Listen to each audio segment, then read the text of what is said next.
Hey rakan Grab, ni best streak dah masuk dekat 5 big city yang baru. So stay tune sampai habis. Okay, untuk driver baru, streak ni senang cerita adalah satu feature yang bagi korang extra duit, cashback lah senang cerita.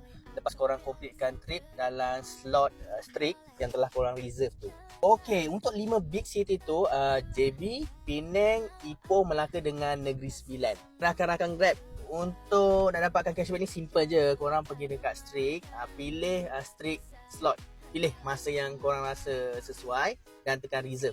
Kalau cukup syarat, boom, cashback up to 14% masuk dalam korang punya wallet keesokan harinya. Okay? Yang lagi best ada Streak Plus. Ini untuk reward korang lepas korang completekan banyak slot Streak. Tapi ini untuk start 10 Julai. So guys, stay tune, tunggu dulu. Kalau korang dalam 5 big cities ni, cepat check dalam apps Booking Planner sekarang. And komen kat bawah korang dekat negeri mana antara 5-5 ni. Okay? Komen kat bawah.